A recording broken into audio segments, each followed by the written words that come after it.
안녕하세요. 오늘은 창세기 9장에서 노아가 술에 취해 하체를 드러내고 잠을 자다가 벌어진 황당한 사건에 대해서 이야기를 좀 나눠볼까 합니다. 우선 드러난 사건의 팩트는 노아가 대홍수 사건이 지난 후에 사람들이 또다시 번창해 갈 즈음에 포도주를 흠뻑 마시고 취한 가운데 하체를 드러내고 널브러져 잠을 자다가 둘째 아들 함에게 그 추태를 보이게 되지요. 함은 그 사실을 형제들에게 이야기하게 되고, 그래서 셈과 야벳은 아버지의 벗은 몸을 보지 않기 위해 뒷걸음질을 하면서 옷을 들고 가서 아버지를 덮어주었다는 겁니다. 노아가 잠을 깨고 난 후에 이런 사실을 알고는 둘째 아들 함과 그 후손들에게는 무지막지한 저주를 퍼붓고 나머지 두 형제들에게는 큰 축복을 내린다는 그런 이야기인 것입니다. 우선 여기서 의문이 드는 것은 포도 농사를 주업으로 종사하는 사람이 포도주를 마시고 술에 취해 바지를 입지 않고 하체를 드러내고 잠을 잔 것이 그렇게 대단한 잘못인가 하는 점입니다. 이미 600세를 훌쩍 넘긴 아버지 노아가 그 정도 실수를 한 것을 가지고 무슨 대단한 일이라도 일어난 것처럼 형제들에게 쪼르르 달려가서 이야기를 퍼나르는 것도 이해가 안 되는 일들인 거 아닙니까? 세 아들들도 이미 나이가 100세가 훌쩍 넘었는데 말입니다.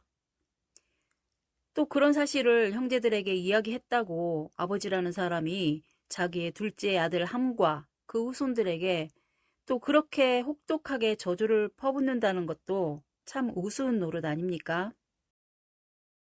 그리고 더 황당한 것은 그 이야기를 퍼뜨린 함 자체보다는 함의 아들인 가나안에 대한 저주가 더 혹독하게 표현되어 있는 거 아닙니까? 원래 할아버지들은 아들보다도 손자들이 더 예쁘고 귀엽고 그렇지 않습니까?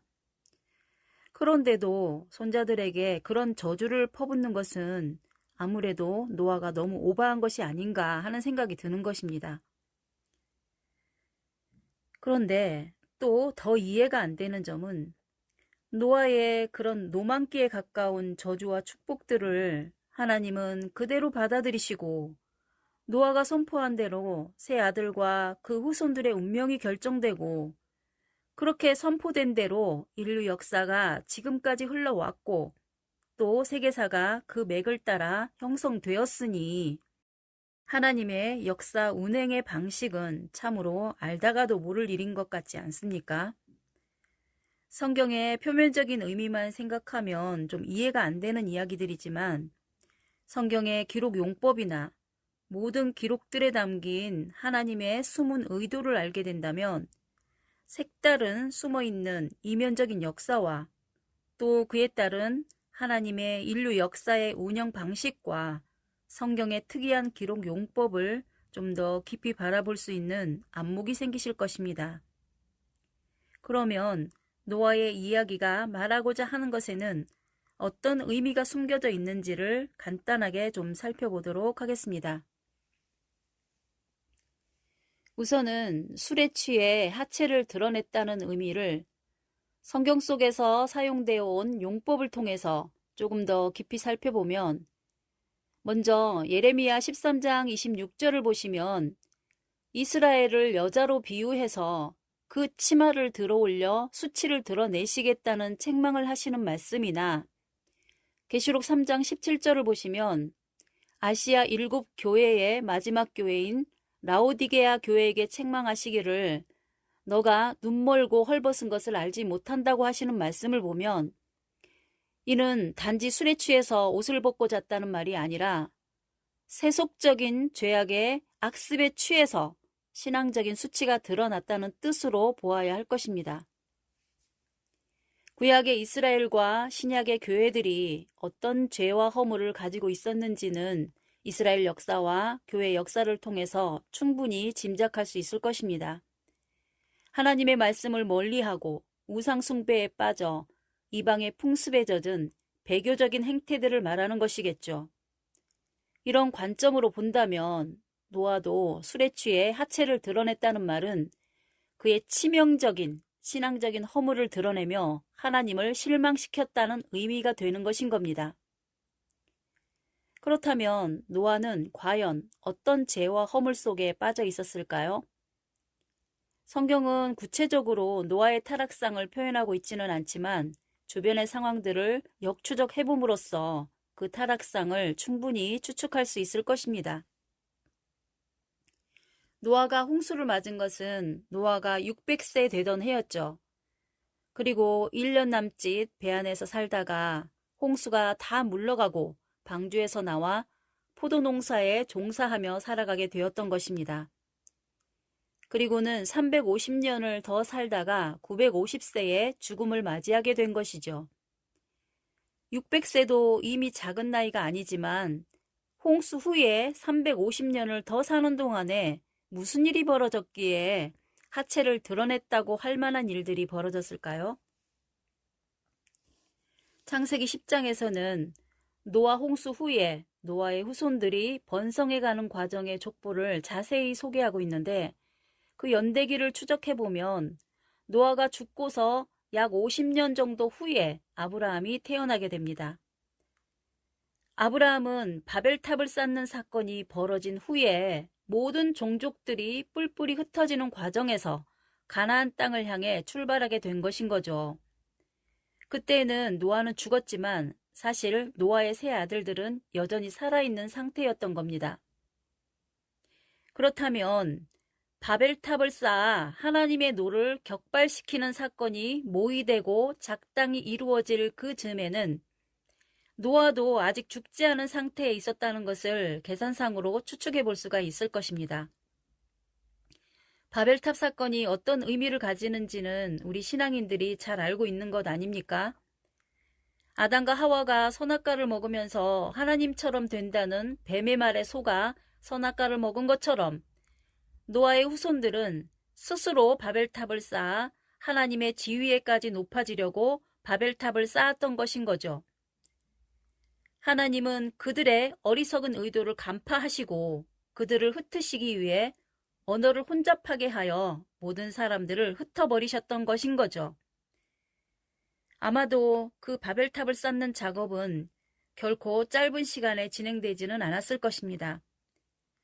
그런 대공사를 기획하고 사람들의 뜻을 모으고 그 공사를 구체적으로 준비하고 집행하는 과정들이 그리 간단한 일은 아니었을 것이니 꽤나 긴 시간이 소요되지 않았겠습니까? 그러니 노아가 그 시간까지는 아직 죽지 않은 상태에서 자신의 후손들이 하나님에 대한 배역과 도전을 모의하는 그 과정을 지켜보았을 것이고 노아로서도 그런 분위기로 타락하고 변질되는 과정을 막기에는 역부족이었거나 아니면 음으로 양으로 묵인하고 동조를 했거나 했다면 그것 또한 하나님에게는 정말로 커다란 허물이 아닐 수가 없었던 것 아니겠습니까? 어쨌거나 이런 거대한 타락의 바벨탑 사건이 노아가 살아있는 동안에 진행되었다는 것은 노아도 직간접적인 책임은 면할 수 없는 상황이 되는 것이고 나아가 이것은 노아에게 커다란 영적 허점이 있었기 때문이라는 것 또한 부정할 수 없는 것일 겁니다.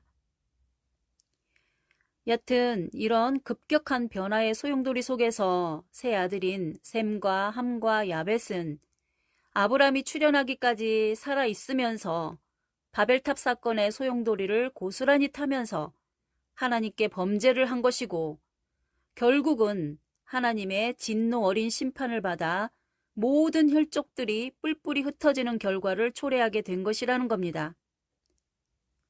그런 후에 셈의 직계 혈통으로 이어지는 아브라함은 그 모든 조상들과 종족들을 버려두고 하나님의 지시에 의해 가나안을 향한 여정이 시작이 되었고 공교롭게도 그 가나안 땅에는 이미 둘째 아들 함의 아들인 가나안의 후손들이 정착해 있는 땅이었던 것도 또한 노아의 예언대로 진행될 모든 채비를 이미 다 차려놓고 있었다는 것인 겁니다.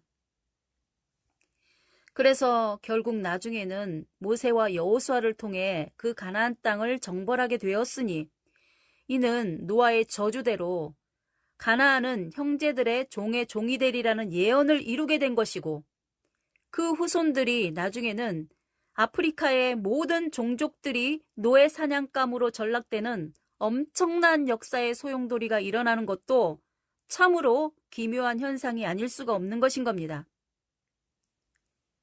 그 사건은 시간이 흘러 계시록의 사건으로까지 이어져 신명기 7장에서 모세가 예고한 가나안 7족의 맥통을 이어 7머리 10뿔의 붉은 용이라는 사탄의 존재로 계승되어 있으니 노아의 포도주 사건으로 발단이 되어진 그 엄청난 사건의 의미는 그냥 단순하게 노아의 술주정 사건으로 묻어넘길 이야기가 아니라는 점을 깊이 인식하고 받아들여야 할 것입니다.